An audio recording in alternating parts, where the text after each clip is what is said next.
You see the kind of statements that are coming out, President Nasheed. For example, there was a recent statement where he called India a bully. I mean, I can't imagine a Maldivian head of state call India a bully. Why would you do that? You've had our External Affairs Minister, Mr. S. Jaishankar, who gave him a befitting reply. And he said, while responding to that statement, he said, a bully in the neighborhood wouldn't give you $4.5 billion in aid, right?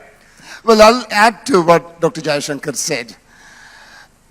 When Little Maldives asked India that they would want the troops gone, you know what India did?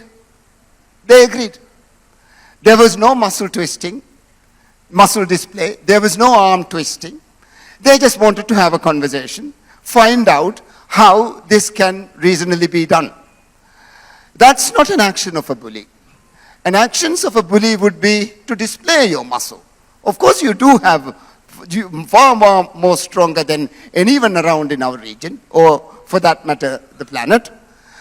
That's not what India did. What India did was they respected a small island nation for whatever, right or wrong. They respected it, spoke to them, they are speaking to them, and they are finding ways of how to hand over. And I believe these are actions of a responsible superpower. These are not actions of a bully.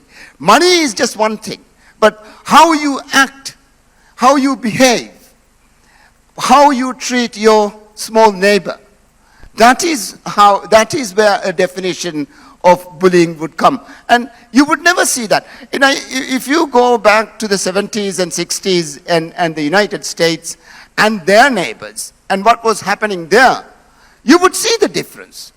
Here is a responsible superpower rising, and I like it. I want to see India rise, and I strongly believe that our safety and our security is linked. Yes, the $4.5 billion, the COVID vaccine, the 1988 coup, when we had water shortage, India also came with water. So there's numerous incidents when India has always come and helped us out, and I don't think these are actions of a bully. That's very wrong to say it. Yeah. No one should say it, and I will condemn this all the time.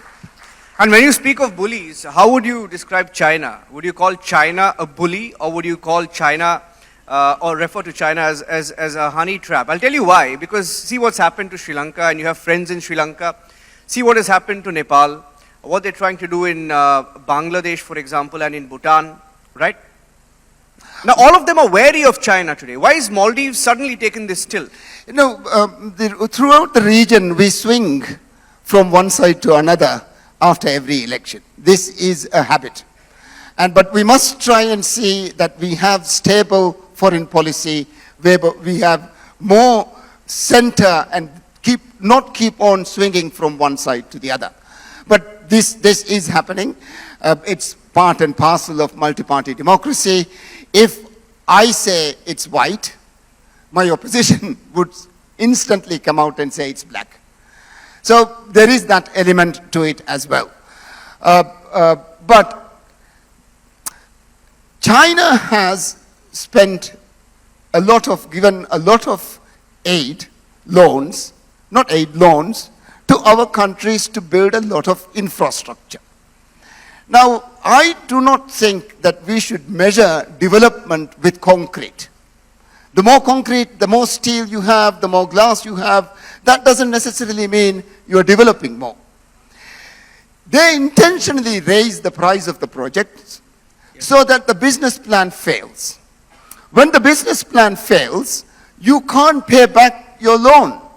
So when you can't pay back the loan, then they ask for equity.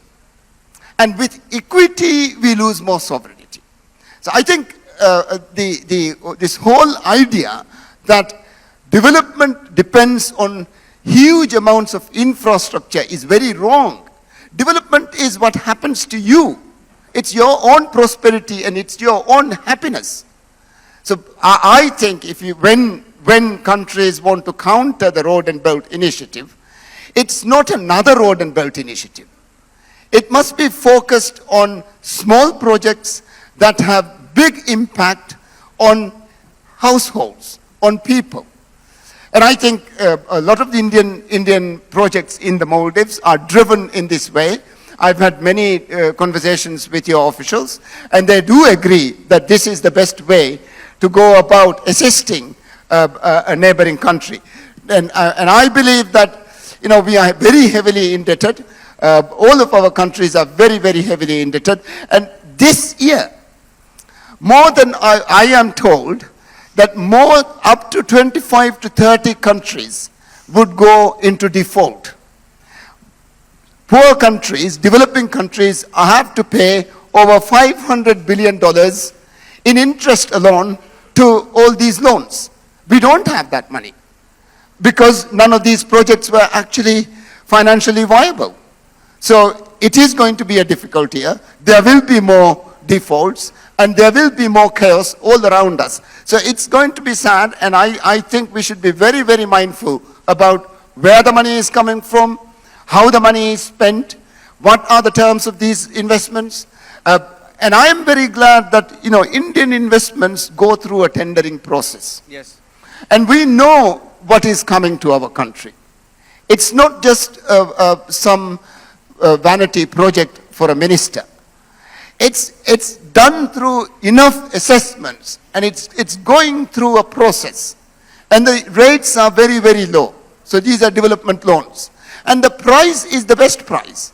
So I think there is a marked difference between what we get from India and what we get from China. I would go for Indian assistance any day.